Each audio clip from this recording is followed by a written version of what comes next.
Good morning সবাইকে। কেমন আছো তোমরা? আশা করি তোমরা খুবই ভালো আছো। আমার আরেকটা নতুন ব্লগে তোমাদেরকে স্বাগত জানাই। তো আজকে একটা স্পেশাল দিন আমার লাইফের, তোমরা অনেকেই জানো। আজ যাবো ইউটিউব মিট আপে, তো আমি তো ভীষণ এক্সাইটেড। তো চলো দেখতে থাকো ব্লগটা, সেখানে সমস্ত আপডেট তোমাদের দিতে থাকবো, ঠিক আছে?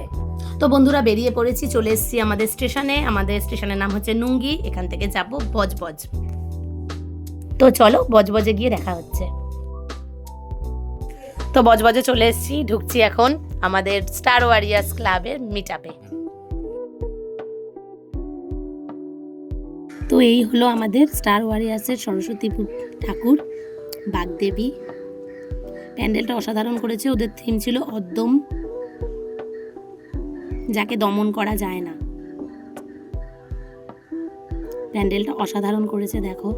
যেহেতু নেতাজির জন্মদিনে সরস্বতী পুজোটা পড়েছে, তাই নেতাজিকে নিয়ে একটা থিম করা হয়েছিল। এই হলো স্টেজ। আমরা একটু আগেই পৌঁছে গেছিলাম, অনেকটাই আগে, অনেকেই আসেনি সেই সময়। একটা কথা বলে রাখি, এই মিট আপে এসেছিল প্রীতি ঘোষ। অনেকেই চেনো, আবার অনেকেই চেনো না। ভাইরাল প্রীতি ঘোষ আমাদের বাটানগরেরই বাসিন্দা সে। তো ও এসেছিল আমাদের এই মিট আপে। তো ভীষণ ভালো একটা মনের মানুষ ছিল। আমার তো ভীষণ ভয় লাগছিল ওর সাথে দেখা করতে, কিন্তু ওর সাথে দেখা করার পর ভীষণ ভালো লেগেছিল। ওর সাথে আমার ছবিও আছে, ছেলের সাথেও ছবি আছে। দেখতে থাকো ব্লগটা, সব কিছু দেখতে পাবে। তো আমি অনেক সাউন্ড কেটে দিয়েছি, যেহেতু আশেপাশে প্রচুর বক্স চলছিল। তোমরা জানো বক্স চললে কপিরাইট দেয়, তার জন্য সাউন্ডটা আমাকে কাটতে হয়েছিল। তো চলো একটু পরে দেখা হচ্ছে আবার। তো এখানে উপস্থিত ছিলেন বজবজের পৌরপিতা অশোকদেব মহাশয়।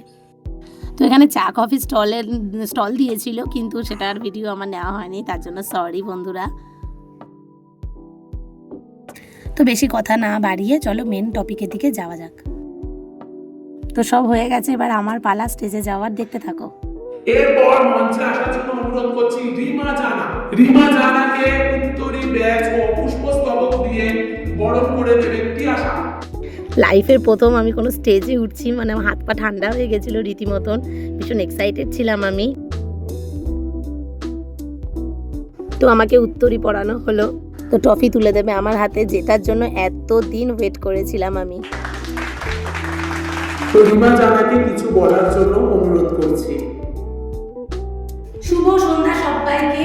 প্রথমেই ধন্যবাদ জানাতে চাই স্টার ওয়ারিয়ার্সের সমস্ত সদস্যবৃন্দকে, স্পেশালি অভিজিৎ দাদাভাই, আকাশ দাদাভাই, অমিত দাদাভাইকে আমাকে এখানে ইনভাইট করার জন্য। আগামী দিনে স্টার ওয়ারিয়ার্সের এই সরস্বতী পুজো আরও সাফল্যমণ্ডিত হোক, এই কামনাই করি। আমরা সকলেই আছি স্টার ওয়ারিয়ার্সের সদস্যবৃন্দদের পাশে। Thank you so much everyone. Saraswati Puja সবার ভালো কাটুক, ভালো থাকবেন, সুস্থ থাকবেন। Thank you.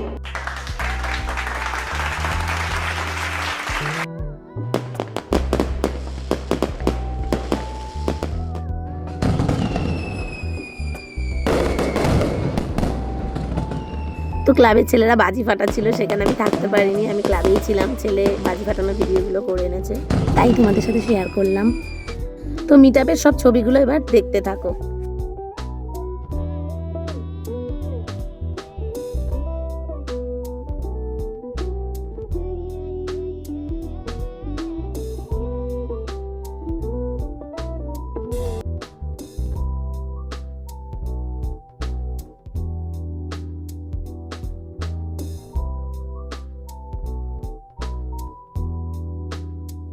এই হচ্ছে আমার সেই স্বপ্নের চাবিকাঠি, যেটা পাওয়ার জন্য এতদিন পরিশ্রম করে গেছি। তো বন্ধুরা দেখতেই পেলে আজকে ইউটিউবে কি হলো মিট আপে গিয়ে। তো সব কিছুই হয়েছে শুধুমাত্র তোমাদের জন্য। আজকে তোমরা যদি না থাকতে, ইউটিউব প্ল্যাটফর্ম আমাকে কখনোই চিনতো না। আগেও বলেছি, তোমরা সবসময় এরমভাবে আমার পাশে থেকো, সাথে থেকো, আর এতটাই ভালোবাসা দিও। আর এইটুকু বলে আজকের মতন ব্লগটা এখানে শেষ করছি। গুড নাইট, সবাই ভালো থাকবে। সরস্বতী পুজো সবার খুব ভালো কাটুক, সবাই খুব আনন্দ করো। ছোটদেরকে আমার অনেক ভালোবাসা, বড়দেরকে প্রণাম। Thank you so much. Tata, love you all.